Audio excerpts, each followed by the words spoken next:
Bapak Ibu yang dikasihi oleh Tuhan, mari kita mengarahkan hati dan pikiran kita tertuju kepada Tuhan, dan biarlah kita memasuki ibadah pagi hari ini dengan berkata, pertolongan bagi kita pada ibadah pagi hari ini datangnya dari Tuhan yang menjadikan langit dan bumi, yang memelihara kesetiaannya sampai selama-lamanya, dan yang tidak pernah meninggalkan perbuatan tangannya. Turunlah atas saudara-saudara sekalian damai sejahtera dari Allah Bapa, dari Tuhan Yesus Kristus, dan dari Roh Kudus. Amin. Sidang jemaat yang saya kasih dalam Yesus Kristus, kita patut bersyukur jika pada pagi hari ini kita masih diberikan nafas kehidupan. Terlebih lagi pada pagi hari ini kita diberikan kesempatan untuk menikmati hadirat-Nya di tengah-tengah pandemik yang masih kita rasakan saat ini. Untuk itu, mari kita bersama-sama datang untuk memuji dan menyembah Tuhan kita di tempat yang kudus. Pujilah Tuhan, hai jiwaku, pujilah namanya dengan segenap hati. Ku sembah namamu yang kudus. Mari kita angkat pujian, pujilah Tuhan, hai jiwaku. Pujilah Tuhan, hai jiwaku, dan janganlah lupakan akan kebaikan. Pujilah Tuhan, hai jiwaku, pujilah namanya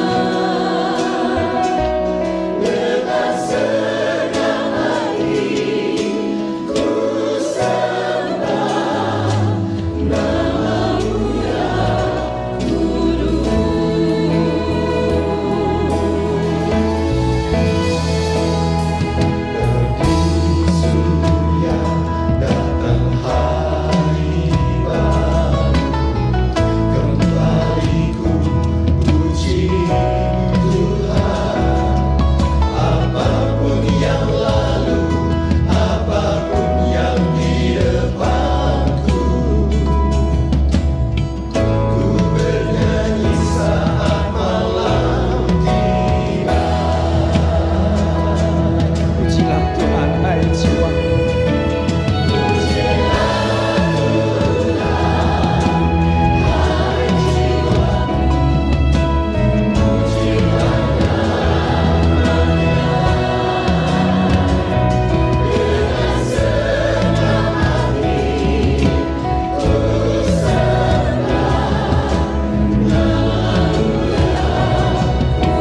jemaat yang terkasih, saatnya kita akan masuk dalam doa syukur dan pengakuan dosa. Jemaat yang Tuhan Yesus kasihi, hari demi hari telah kita lewati dan jalani bersama dengan Tuhan di tengah-tengah pandemik yang kita alami. Ada begitu banyak peristiwa yang kita hadapi. Ada begitu banyak berkat yang telah tercurah dalam hidup kita. Ada tangan Tuhan yang senantiasa menopang kita di saat-saat pandemik ini. Untuk itu, patutlah kita di pagi hari ini menaikkan syukur atas segala penyertaan Tuhan, juga atas berkat-berkat-Nya. Biarlah kita secara pribadi lepas pribadi menyatakan rasa syukur kita masing-masing di hadapan Tuhan. Jemaat yang terkasih, tanpa kita sadari, ada tindakan kita, ada perkataan kita yang mungkin saja tidak berkenan kepada Tuhan, atau mungkin juga ada yang menyebabkan sesama kita terluka oleh tindakan dan perkataan kita. Untuk itu, sebelum kita lebih jauh masuk dalam hadirat-Nya, maka saat ini kita mau merendahkan diri di hadapan-Nya, memohon pengampunan atas segala dosa-dosa kita. Mohon kiranya kita dilayakkan untuk menikmati saat-saat yang indah di hadirat-Nya. Saya memberikan waktu beberapa saat kepada jemaat masing-masing untuk datang secara pribadi di hadapan Tuhan, untuk mengucap syukur dan mengakui dosa kita di hadapan-Nya.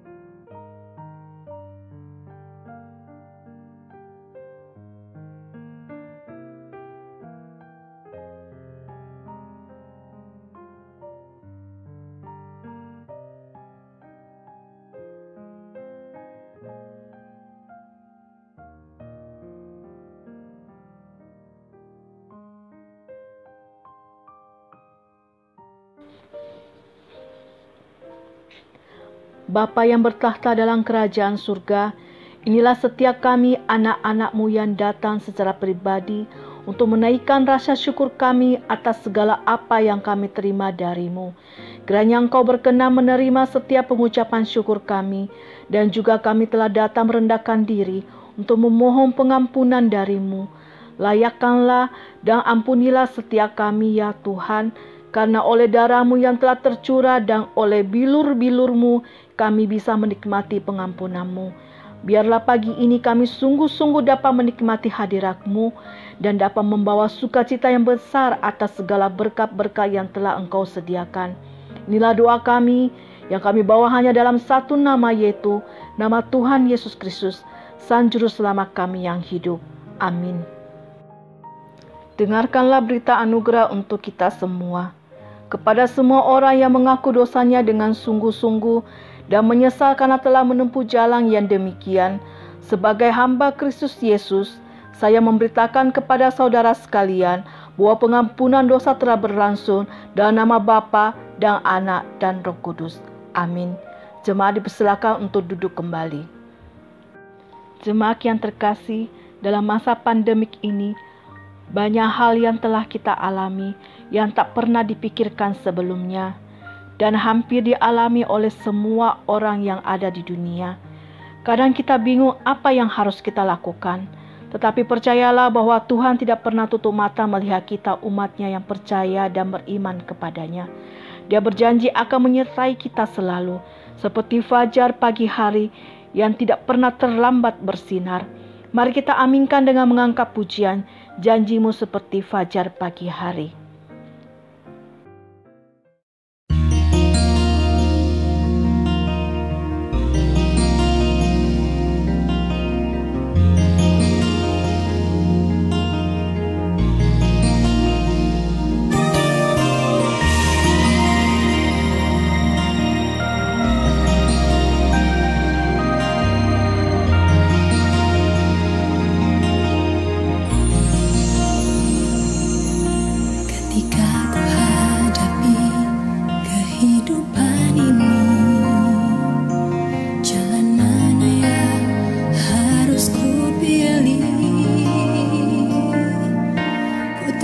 ku tak mampu, ku tahu ku tak sanggup. Hanya Kau Tuhan tempat jawabanku. Aku pun tahu ku tak pernah sendiri, sebab Engkau Allah yang menggendongku. Tanganmu membelaiku, cintamu memuaskanku. Kau mengangkatku ke tempat yang tinggi. Janjimu seperti fajar pagi hari, dan tiada pernah terlambat bersinar. Cintamu seperti sungai yang mengalir, dan ku tahu betapa dalam kasih-Mu.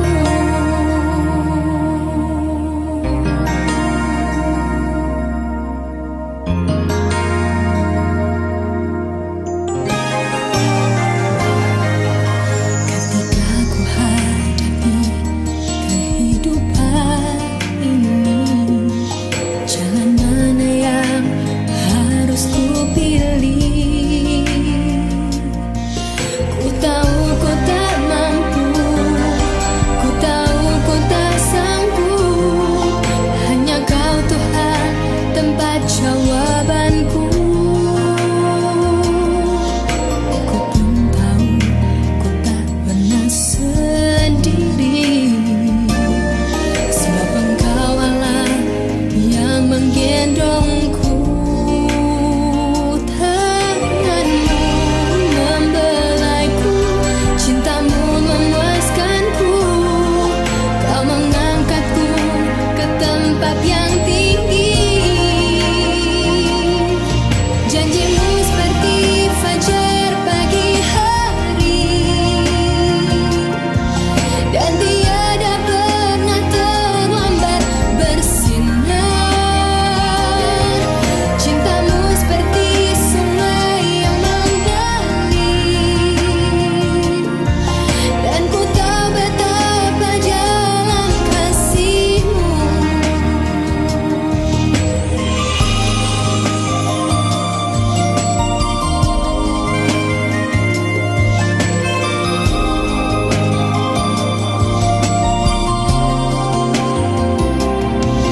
Janjimu seperti fajar pagi hari, dan tiada pernah terlambat bersinar.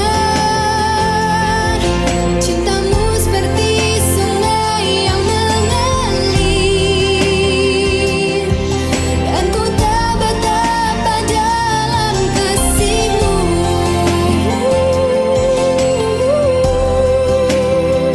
Dan tiada pernah terlambat bersinar. Cintamu seperti sungai yang mengalir, dan ku tahu betapa dalam kasih-Mu. Dan ku tahu betapa dalam kasih-Mu.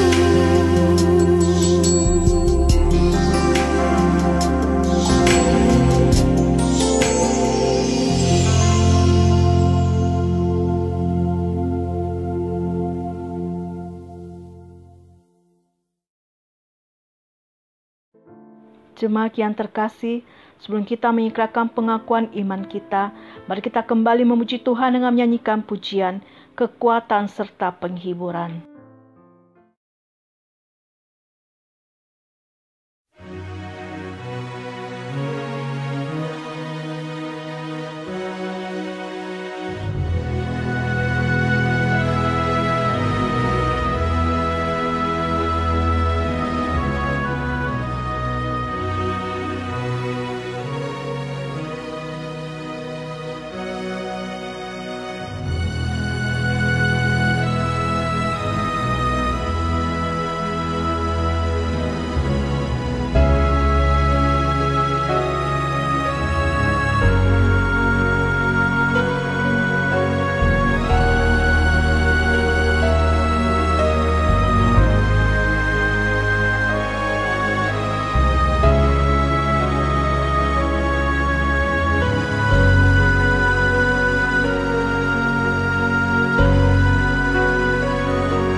Saya mengundang jemaat untuk bangkit berdiri.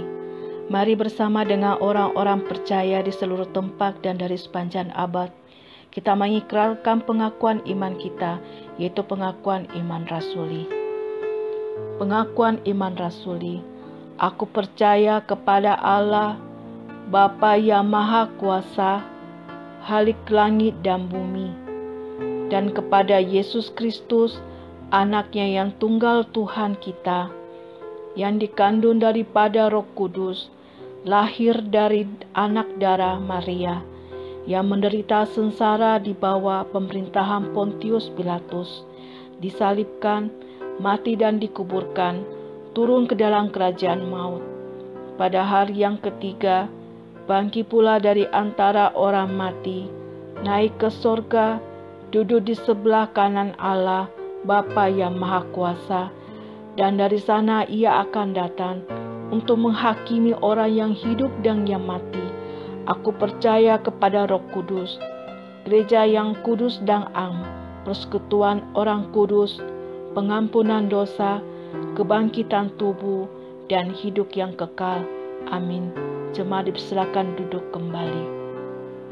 Jemaat Tuhan yang terkasih, saatnya kita akan mempersiapkan hati dan pikiran kita untuk menerima kebenaran firman Tuhan yang akan disampaikan oleh Bapak Evangelis Matius. Mari kita mengangkat pujian bagai Raja Wali.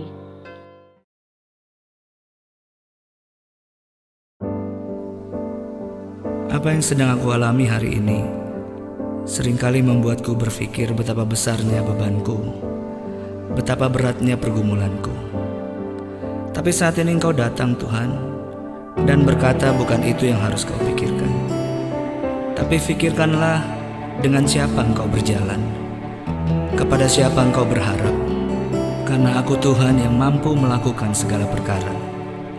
Hanya kepadanya ku kan berlari di saat ku bimbang dalam hidupku. Yang aku percaya dalam hadiratnya ada kekuatan yang baru. Walau ku melangkah dalam tekanan, badai pencobaan datang menghadang, yang aku percaya dalam hadiratnya ada kekuatan yang baru. Ku kan terbang tinggi bagai Raja Wali di atas segala persoalan hidupku. Dan aku percaya saat ku bersama Dia, tiada yang mustahil bagi Dia.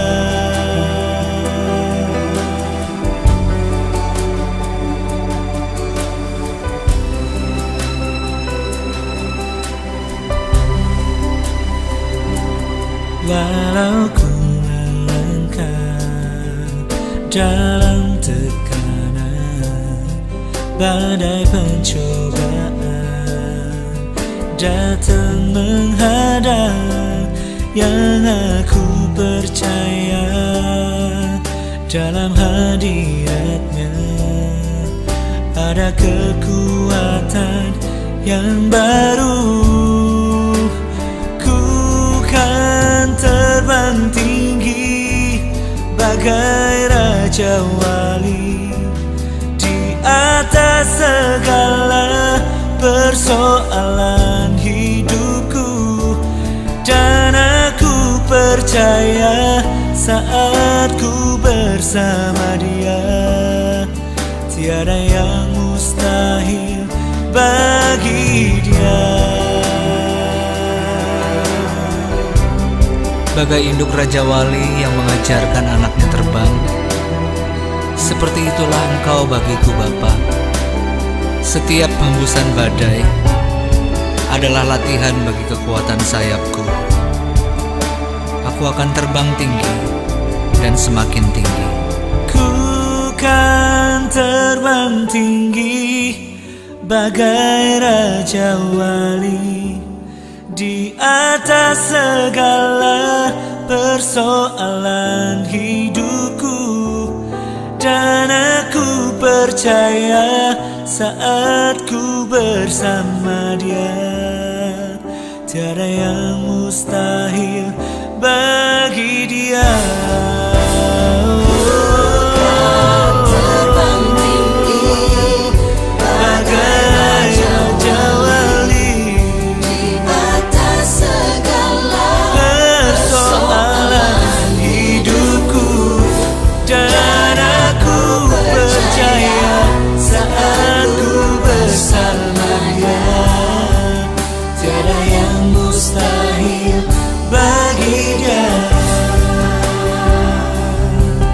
Tiada yang mustahil bagi Dia, tiada yang mustahil bagi Dia.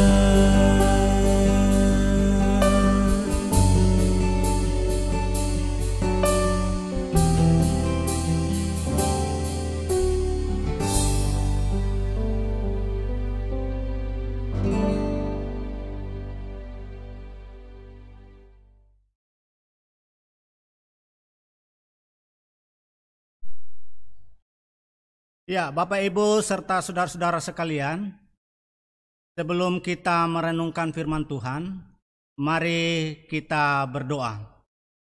Tuhan Yesus, kami bersyukur untuk kasih setia Tuhan, pertolongan Tuhan bagi kami sepanjang 1 minggu ini, dan Tuhan boleh mempertemukan kami dalam ibadah online ini.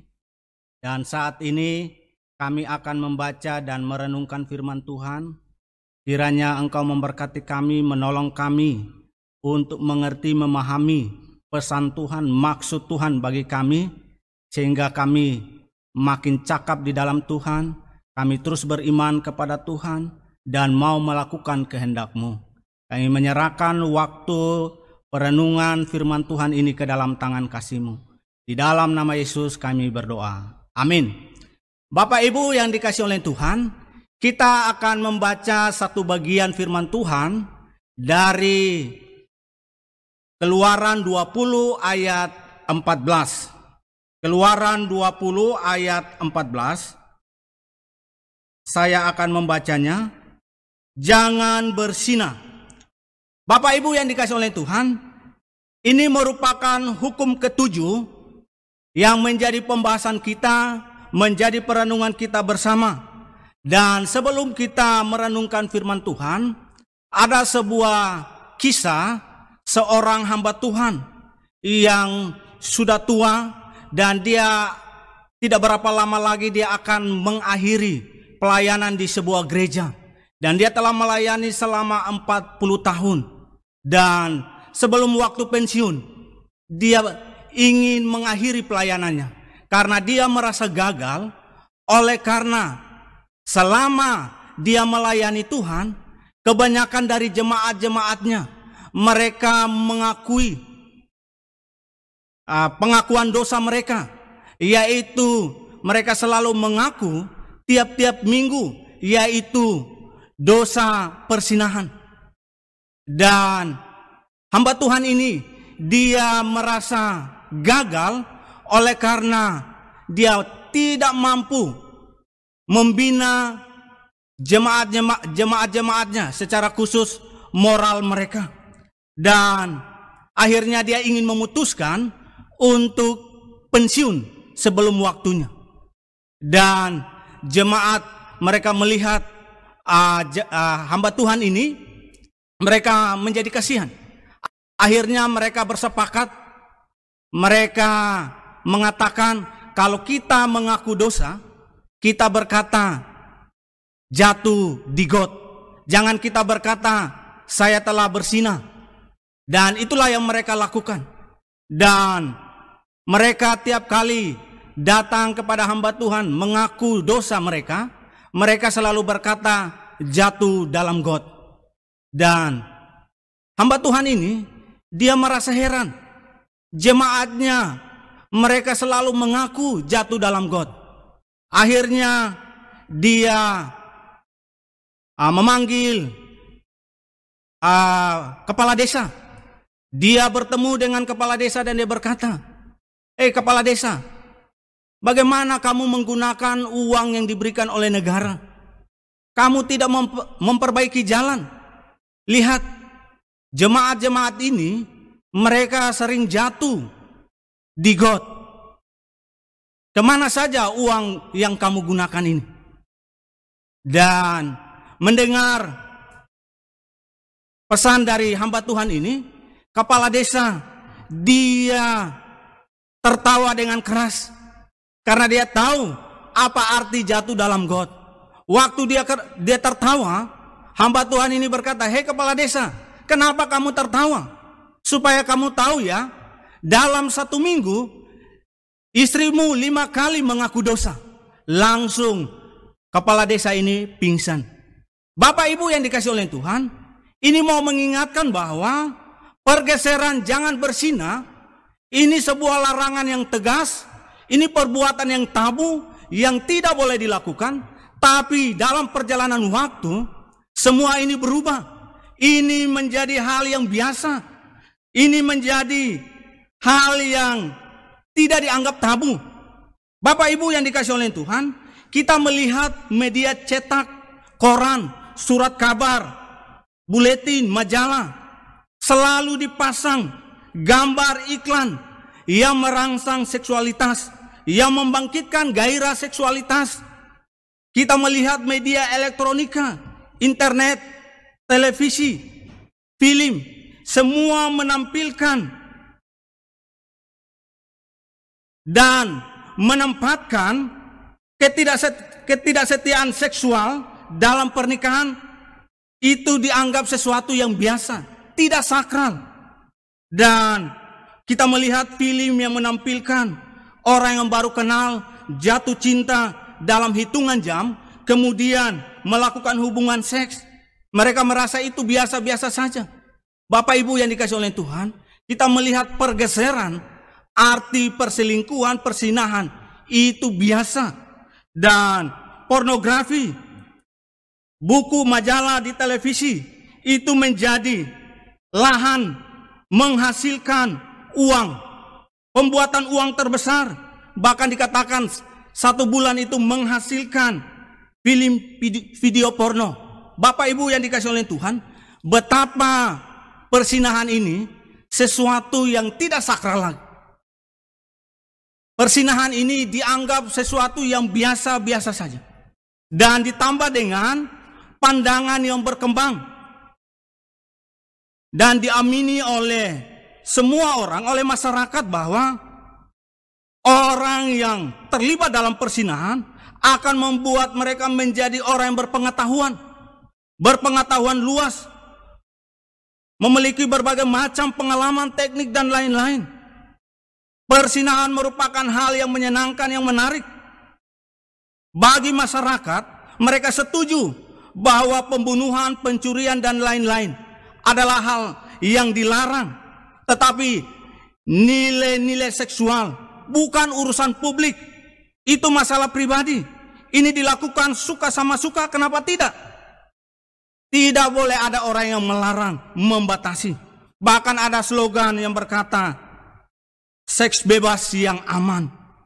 Bapak Ibu yang dikasih oleh Tuhan, kita juga tertipu dengan tipu muslihat iblis, setan, yang berkata bahwa seks telah kehilangan keistimewaan, yaitu kesucian, hal-hal yang terlalu dibesar-besarkan. Ini masalah pribadi, bukan masalah publik. Setan juga menipu kita untuk melakukan persinahan sebelum menikah dengan pasangan dalam pemberkatan nikah yang kudus. Bapak Ibu yang dikasih oleh Tuhan, ketika Tuhan mengeluarkan perintah jangan bersinah, ini merupakan perintah yang serius. Dan ini harus menjadi perhatian, atensi dari umat, dari orang percaya yang harus dipatuhi. Bahkan dikatakan bahwa dosa perzinahan diklasifikasi dosa yang utama bersama dengan dosa penyembahan berhala, pembunuhan. Perzinahan sangat-sangat terkutuk di hadapan Tuhan. Kalau kita membaca pasal 20 ayat 1, itu diucapkan langsung oleh Tuhan kepada Musa.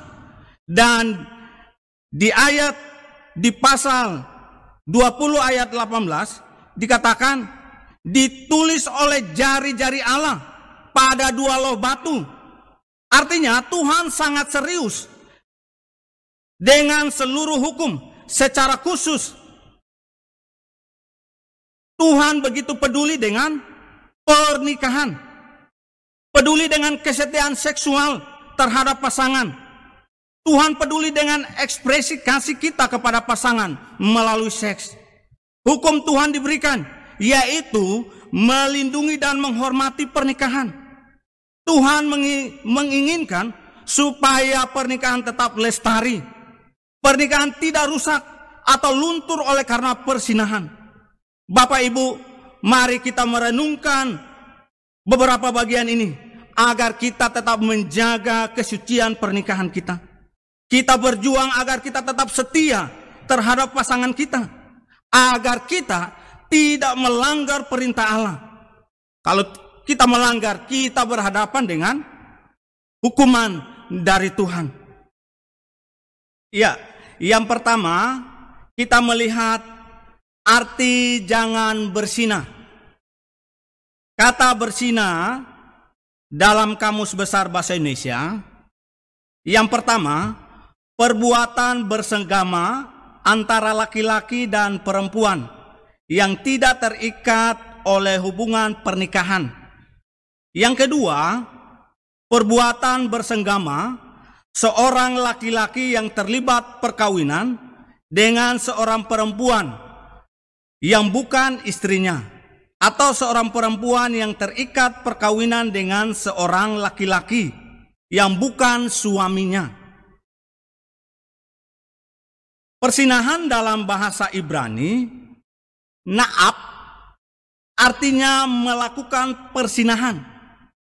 Ini dalam bentuk konjugasi PL, artinya melakukan persinahan itu dengan kesungguhan, dengan kesengajaan, dalam keadaan sadar, dalam keadaan komitmen yang kuat untuk melakukan persinahan. Jadi orang yang melakukan persinahan itu memang betul-betul dia sudah merancangnya. Dia dalam keadaan sadar, bukan dalam keadaan mabuk. Dalam Alkitab menjabarkan arti persinahan, yaitu yang pertama, persetubuhan pria yang sudah menikah dengan siapapun selain istrinya. Sebaliknya, persetubuhan seorang wanita yang sudah menikah dengan siapapun selain suaminya. Yang kedua, persetubuhan antara laki-laki dan perempuan tanpa ikatan pernikahan. Seks sebelum menikah, kumpul kebo, punya pil, pria idaman lain, punya wil, wanita idaman lain, atau seorang pelakor perebut suami orang, atau petikor perebut istri orang. Alkitab menjabarkan persinahan yaitu persetubuhan dengan binatang. Dalam Matius 5 ayat 27 sampai 28, kamu telah mendengar firman, jangan bersinah. Tetapi aku berkata kepadamu, setiap orang yang memandang perempuan serta mengingininya, sudah bersinah dengan dia dalam hatinya. Kesimpulannya, persinahan mata, persinahan hati, persinahan tubuh. Alkitab juga menjabarkan bahwa persinahan itu seperti yang disampaikan oleh Paulus. Paulus menyebutkan percabulan di dalam 1 Korintus 6 ayat 18. Percabulan bicara tentang kejahatan seksual, ajakan seksual tanpa persetujuan, mempertontonkan kelamin, pelecehan seksual terhadap anak-anak. Percabulan juga bicara tentang pelacuran, yaitu ada tante girang maupun om-om girang. Percabulan juga bicara tentang incest, hubungan seks yang memiliki hubungan darah. Ayah ibu berhubungan seks dengan anak kandungnya atau antara saudara kandung. Alkitab juga menjabarkan arti persinahan, yaitu hubungan seks sejenis yang kita kenal dengan LGBT. Itu kita bisa lihat dalam peristiwa di Sodom dan Gomora. Perceraian. Bapak Ibu, inilah yang digambarkan, yang dijabarkan oleh Alkitab, arti persinahan.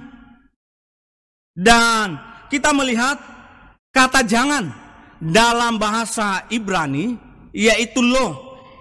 Ini larangan yang sangat tegas, yang konsisten, yang tidak berubah sampai kapanpun. Ketika 10 hukum ini diberikan kepada Musa, sampai hari ini tidak ada seorang pun yang dapat mengubah hukum itu. Itu tetap dilarang sampai kapanpun. Istilahnya kalau sudah bilang jangan, tetap jangan. Dan kesimpulan dari arti jangan berzina, dan ketika kita melakukan persinahan, itu berarti ketidaksetiaan kita terhadap perkawinan, ketidaksetiaan kita terhadap seks, dan ketidaksetiaan kita terhadap Allah yang telah memberkati kita dalam pernikahan dan yang merancang seks itu buat kita. Bapak Ibu yang dikasihi oleh Tuhan, kita masuk dalam tujuan dari jangan berzina. Tujuan dari jangan berzina yaitu yang pertama, Allah mau membawa kita supaya kita menjaga kekudusan pernikahan. Bapak Ibu yang dikasihi oleh Tuhan, kalau kita membaca Kejadian 2 ayat 18, Tuhan Allah berfirman, tidak baik kalau manusia itu seorang diri saja. Aku akan menjadikan penolong baginya yang sepadan dengan dia. Kita mendapati bahwa Allah lah yang merancang pernikahan. Allah lah yang melembagakan perkawinan. Ini merupakan inisiatif Allah. Di dalam Kejadian 2 ayat 24, sebab itu seorang laki-laki akan meninggalkan ayahnya dan ibunya dan bersatu dengan istrinya, sehingga keduanya menjadi satu daging. Allah menetapkan lembaga pernikahan antara satu pria dan satu wanita. Dan bukan manusia atau hukum manusia yang menetapkannya. Jadi jangan kita mengotori, merusak pernikahan dengan persinahan. Dalam Kejadian 1 ayat 28, frasa yang mengatakan Allah memberkati mereka, itu berarti Allah menguduskan pernikahan. Bapak Ibu yang dikasihi oleh Tuhan, tujuan dari jangan berzina yaitu kita menjaga kekudusan pernikahan. Pernikahan itu sakral karena dirancang oleh Allah yang kudus.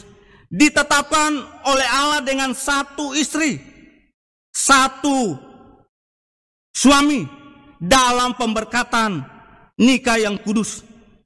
Tidak boleh ada pasangan yang lain selain istri atau suami.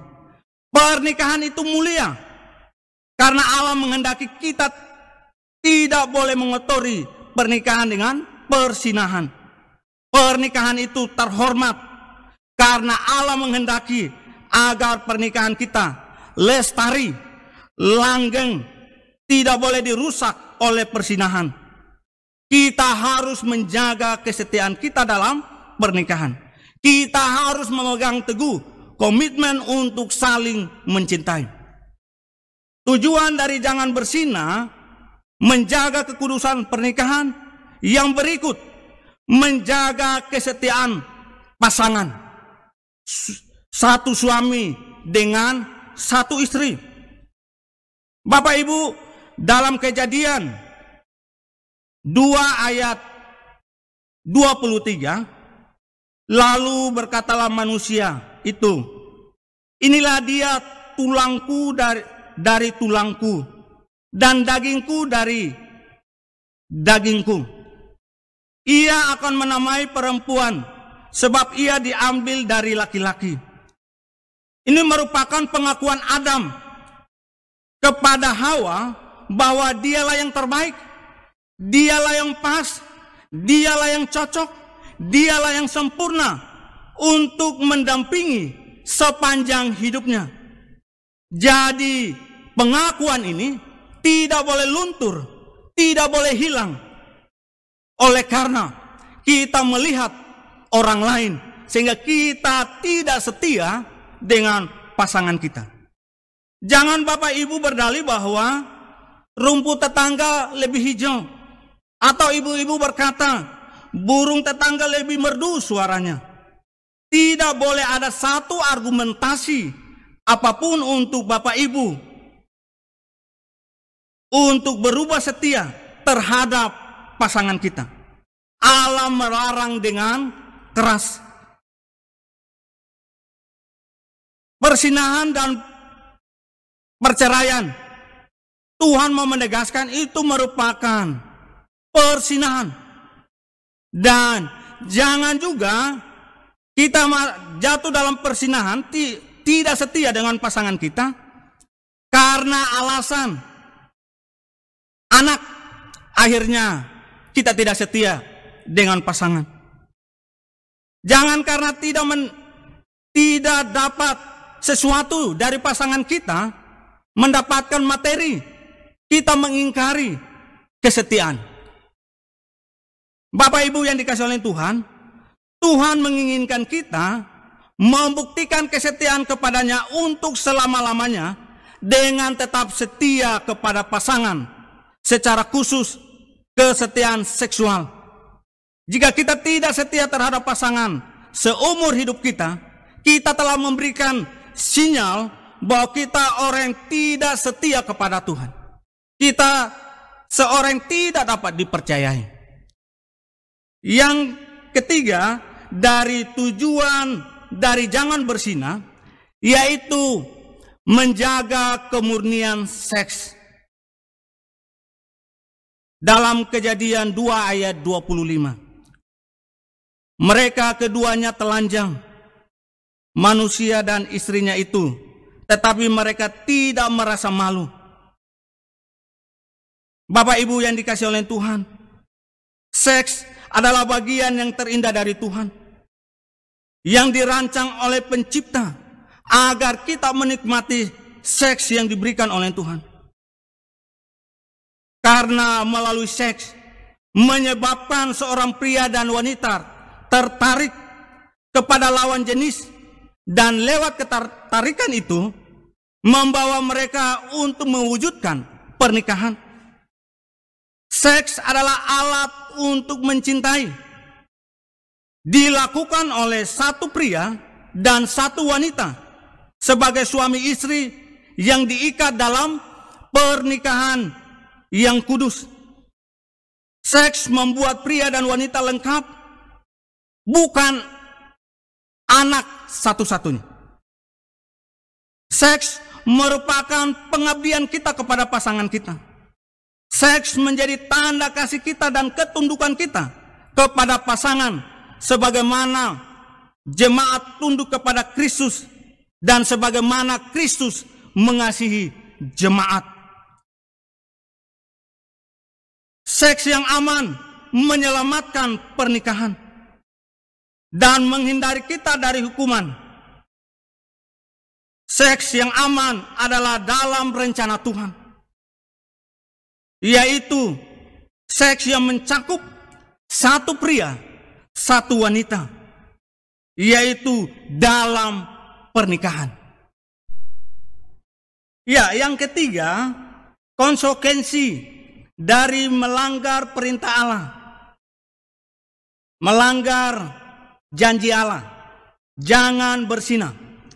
Bapak, Ibu, serta saudara-saudara yang dikasihi oleh Tuhan, ketika kita melanggar perintah Allah, maka ada konsekuensi yang akan kita terima dari Allah. Konsekuensinya itu apa, Bapak Ibu? Yang pertama, yaitu orang yang melakukan perzinahan menghancurkan hubungan atau relasi dengan Allah. Perzinahan adalah dosa terhadap Allah yang Maha Kuasa, di mana kita menghancurkan lembaga pernikahan yang telah ditabiskan oleh Allah, yang telah diberkati oleh Allah. Ketika kita melakukan perzinahan, kita melanggar perjanjian dengan Allah, yaitu kita tidak setia terhadap pasangan kita. Itu berarti tidak setia terhadap pernikahan, ketidaksetiaan seksual dalam pernikahan. Ketika kita melakukan perzinahan, kita menolak dan tidak mengakui lagi seks yang suci, seks yang aman, yang ditetapkan oleh Allah, di mana seks hanya dilakukan oleh satu istri, satu suami dalam pernikahan. Konsekuensi yang kedua, yaitu menghancurkan diri sendiri. Ada konsekuensi ketika kita tidak peduli dengan larangan Tuhan. Kita mengabaikan larangan Tuhan. Kita membiarkan larangan ini. Kita tidak setia dengan pasangan kita. Kita melakukan perzinahan, itu berarti kita menjadi najis secara seksual. Dan akibatnya kita gampang terkena penyakit seperti HIV, AIDS. Ada juga penyakit yang lain, yaitu penyakit dalam dunia kedokteran disebut penyakit menular seksual, PMS. Kelamin mengalami infeksi. Ketika kita jatuh dalam dosa perzinahan, menghancurkan diri sendiri, yaitu mungkin pendapatan kita berkurang, karir kita bisa hilang, nama baik kita hancur, kepribadian kita mulai berubah, kita mulai jadi penipu, pemarah, pelit, kehilangan akal sehat.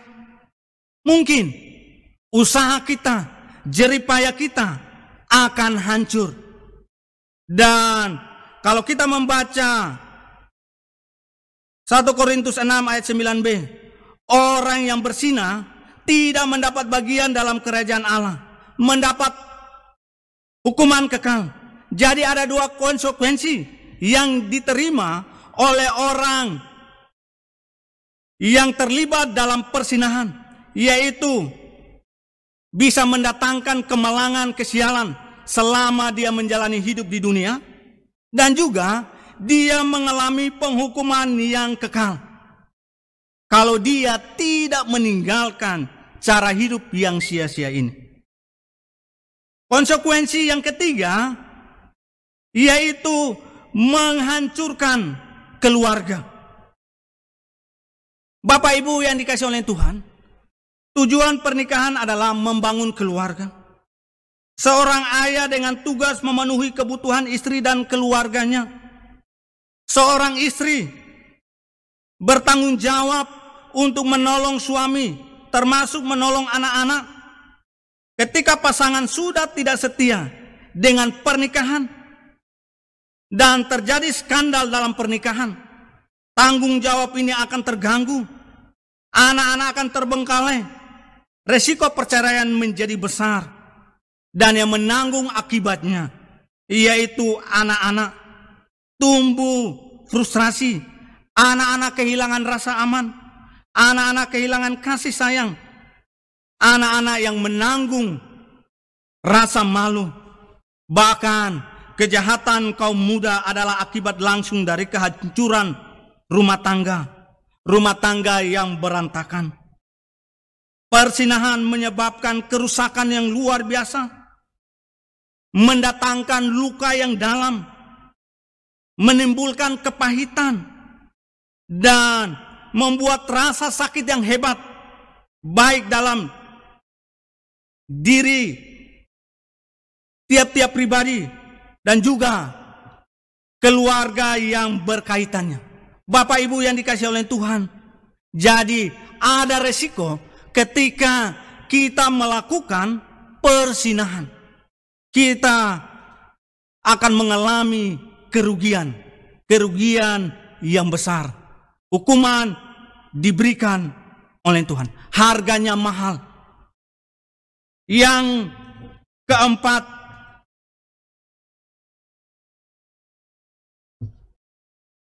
yaitu aplikasi penerapan. Bapak Ibu yang dikasihi oleh Tuhan, penerapan bagi kita. Mari yang pertama, berdoalah senantiasa. Bapak Ibu, tidak ada seorang pun kebal dengan perzinahan. Perzinahan sudah ada sebelum 10 hukum diberikan. Sampai sekarang perzinahan terus merajalela, bahkan menghantam rumah tangga. Bahkan kejahatan perzinahan begitu luar biasa. Kejahatan seksual terus berkembang, dan ini menjadi ancaman bagi keluarga-keluarga Kristen. Kita belajar dari Daud, seorang yang dekat dengan Tuhan, seorang yang berkenan kepada Tuhan, seorang yang setia kepada Tuhan.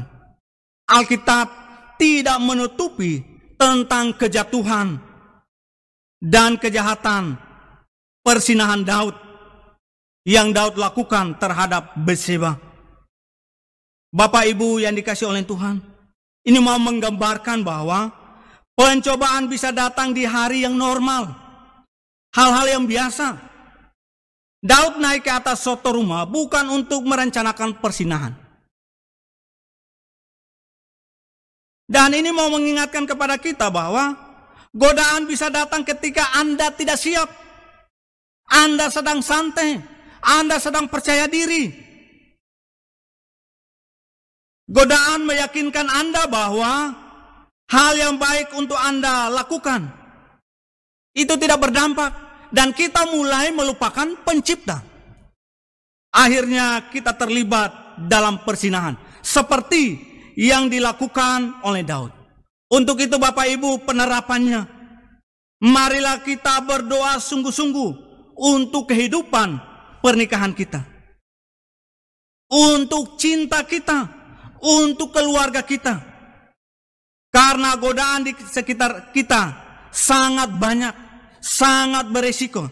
Sekali lagi, itu bisa datang dalam situasi yang santai, situasi dalam percaya diri, dan hal-hal yang normal, hal-hal yang biasa. Dengan kita terus berdoa, kita akan berhenti berbuat dosa. Ketika kita terus berbuat dosa, kita akan berhenti berdoa. Jadi Bapak Ibu, mari kita terus berdoa. Berdoa untuk pernikahan kita. Berdoa untuk rumah tangga kita, cinta kita, kehidupan kita dalam rumah tangga. Yang kedua, penerapan aplikasi buat kita, yaitu berkomitmen selalu. Komitmen kepada Tuhan, komitmen kepada pasangan. Tuhan menginginkan kita membuktikan kesetiaan kepadanya untuk selama-lamanya dengan tetap setia kepada pasangan secara khusus dalam kesetiaan seksual. Jika kita tidak setia terhadap pasangan seumur hidup, kita telah mengirim sinyal bahwa kita adalah orang-orang yang tidak setia kepada Tuhan. Tuhan memberikan perintah ketujuh, jangan berzina, untuk melestarikan pernikahan dan keluarga kita. Pernikahan adalah prioritas tertinggi kepada Tuhan. Dia ingin kita tidak mengotori pernikahan dengan persinahan, yaitu menjadi satu daging, menjadi satu tubuh dalam bentuk persinahan dengan orang lain yang bukan suami atau istri sendiri. Sebab persinahan adalah tindakan pengkhianatan terhadap pernikahan, ketidaksetiaan terhadap kehidupan seksual. Bapak Ibu, marilah kita berkomitmen, berpegang teguh seperti Yusuf. Kita belajar, Yusuf berkomitmen tinggi. Istri Potifar, dia mencoba mengganggu Yusuf di hari-hari yang normal, yang biasa. Dan ketika itu terjadi kepada Yusuf, Yusuf standby, dia berjaga-jaga, dia siap, dia berkomitmen untuk tidak mengotori kehidupannya dengan perzinahan. Dan Yusuf dia meninggalkan, dia tegas sekalipun itu adalah majikan. Dia sangat tegas, dia berkomitmen dan akhirnya dia meninggalkan. Bapak Ibu yang dikasihi oleh Tuhan, aplikasi penerapan kita yang ketiga yaitu bersedia untuk amputasi. Bapak Ibu yang dikasihi oleh Tuhan, kalau kita membaca Matius pasal 5 ayat 27 sampai 32, ada istilah mencungkil dan memotong penyebab kita jatuh dalam dosa persinahan. Itu berarti kita diminta untuk bersedia untuk mengamputasi hal-hal yang bisa membawa kita ke dalam dosa persinahan, yaitu kita amputasi persinahan visual, mata. Bapak Ibu, jika kita membaca dan melihat hal-hal yang membuat kita bernafsu, berhentilah melihat dan berhentilah membaca. Berhentilah menekan tombol, berhentilah. Bersedia untuk amputasi hati, persinahan emosi. Ketika dalam pertemanan, mungkin pada saat yang sama kita sedang galau atau hubungan yang lagi rumit, jangan kita ceritakan masalah internal pasangan kita. Jangan kita menceritakan tentang keintiman dan rahasia hubungan kita kepada orang lain, kepada lawan jenis, dan meminta nasihatnya. Itu harus kita putuskan, kita jauhkan. Tidak boleh kita ceritakan hal-hal yang privat, yang khusus dalam kehidupan suami istri. Jangan kita bagikan kepada orang lain. Hentikan itu. Kita harus amputasi pikiran. Pikiran yang tidak pantas, melihat orang lain, terus membayangkan orang lain selain pasangan kita. Kita mulai berfantasi tentang orang lain. Mungkin ingin tidur dengannya, ingin jalan-jalan dengannya. Kita harus tinggalkan itu. Coba kita bertanya kepada diri sendiri, seandainya pasangan kita juga melakukan pikiran seperti yang kita pikirkan itu. Itu sesuatu yang buruk. Oleh karena itu, kita berani tegas untuk meninggalkan, menghancurkan pikiran semacam itu.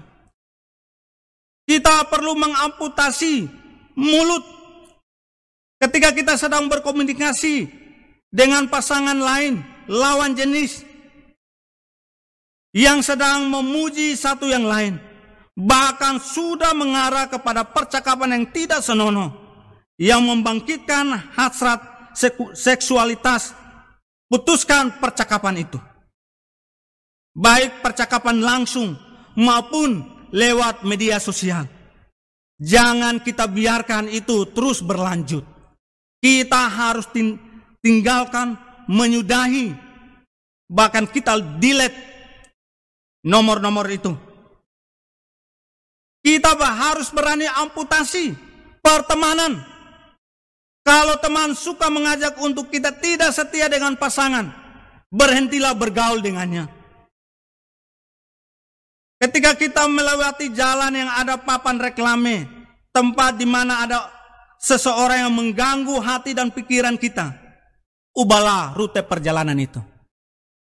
Kita berani memutuskan pertemanan kalau itu mengarahkan kita kepada persinahan, ketidaksetiaan kepada pasangan kita, kehidupan seksual kita. Kita harus putuskan, menyudahi pertemanan itu. Yang terakhir, yaitu kita harus bertobat. Yang keempat, bertobat, penerapan. Jika kita berada dalam hubungan yang tidak senonoh, akhiri saja dan balik kepada Bapa. Kalau kita sedang terlibat dalam hubungan yang terlarang, kita sedang membuat skandal, bertobatlah, tinggalkanlah. Jangan Tuhan marah dan akhirnya kita mendapatkan penghukuman. Mari kita jauhkan, tinggalkan cara hidup yang membawa kita akhirnya melawan Tuhan. Kita harus bertobat, tinggalkan cara hidup yang sia-sia ini. Bapak Ibu, sekali lagi, mungkin kita berkata hukum ke-11, asal jangan ketahuan. Sekali lagi, semua Tuhan tahu apa yang terjadi. Kalau kita sudah melakukan, bertobatlah. Datang kepada Bapa, memohon pengampunannya. Dan Dia siap untuk memulihkan. Kita yang datang berlutut di hadapannya. Kiranya firman Tuhan ini boleh menjadi berkat untuk kita. Untuk mengingatkan kita, supaya kita setia dengan pernikahan kita. Kita menjaga pernikahan kita. Kita setia terhadap pasangan kita. Kita menjaga pasangan kita. Dan kita menikmati seks bersama dengan pasangan kita. Biarlah firman Tuhan ini boleh memberkati kita. Mari kita berdoa. Tuhan Yesus, terima kasih untuk kebenaran firman Tuhan hari ini. Yang dengan tegas, larangan yang sangat keras untuk kami menjauhi kehidupan kami dari persinahan. Biarlah larangan ini boleh kami ingat, boleh menyadarkan kami untuk tidak terlibat dalam kejahatan persinahan. Tolonglah kami, bantulah kami, supaya kehidupan rumah tangga kami tetap lestari sampai Engkau memanggil kami. Tetap lestari sampai maut yang memisahkannya. Tolonglah kami supaya kami tidak bermain-main dengan persinahan ini. Tolonglah kami supaya kami tidak menganggap ini biasa-biasa saja. Biarlah kami serius, kami punya komitmen yang tinggi untuk menjaga kekudusan rumah tangga, untuk menjaga pasangan kami. Dan tolonglah kami, mampukanlah kami untuk berani amputasi hal-hal yang membawa kami untuk jatuh ke dalam persinahan. Dan hamba mau berdoa, kiranya Tuhan berkati kami. Biarlah kami menjadi pasangan yang diberkati Tuhan. Pasangan yang menjadi berkat di tengah-tengah kehidupan keluarga yang lain, kehidupan anak-anak, bahkan kehidupan keluarga besar kami Tuhan. Dan pada kesempatan ini Tuhan, kami mau berdoa untuk tiap-tiap jemaat. Tuhan memberkati kehidupan mereka, rumah tangga mereka, usaha, pekerjaan, karir, apa yang sedang mereka kerjakan, biarlah Tuhan memberkati. Secara khusus dalam situasi yang sulit ini, biarlah kami terus merasakan kasih setia Tuhan.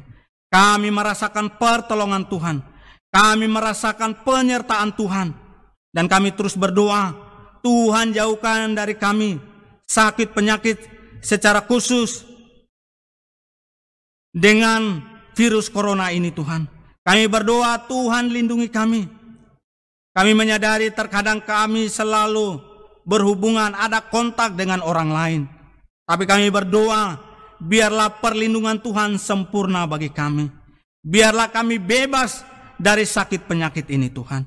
Dan tolonglah kami supaya kami terus bertanggung jawab dengan hidup ini sesuai dengan anjuran pemerintah.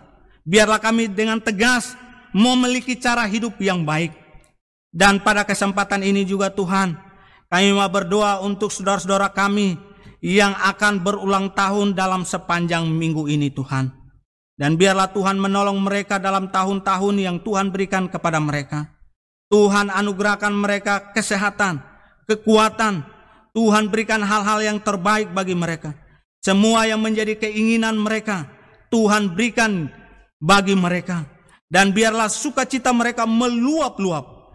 Dan kebaikan Tuhan ini boleh mereka syukuri bahwa Tuhan begitu baik, setia kepada mereka. Untuk itu Tuhan, hamba mau berdoa untuk saudara Stephen Tadeus Anderlo, tanggal 29 Juli. Hamba juga berdoa untuk Bapak William Tomarere dan anak Alfa Julio Pasaribu, tanggal 1 Juli. Tuhan menolong kedua hambamu. Hamba berdoa juga untuk saudari Juliani Karepawan, tanggal 2 Juli. Ibu Heni Winata, Bapak Julius Hendrik Timbuleng, dan Cynthia Sarah Pasaribu yang berulang tahun di tanggal 3 Juli. Doa kami, berkat Tuhan melimpah-limpah atas hidup mereka. Terima kasih Tuhan Yesus, dan kami menyerahkan seluruh kehidupan kami, keluarga kami, usaha kami, bahkan gereja kami dengan pembangunannya terus diberkati oleh Tuhan, terus ditolong oleh Tuhan. Di dalam nama Yesus kami berdoa. Amin. Bapak Ibu yang dikasihi oleh Tuhan, saya mengundang Bapak Ibu kita semua bangkit berdiri. Kita mengangkat pujian, doksologi, dan setelah itu diakhiri dengan doa berkat oleh Pak Bapak Pendeta Edi Panklova.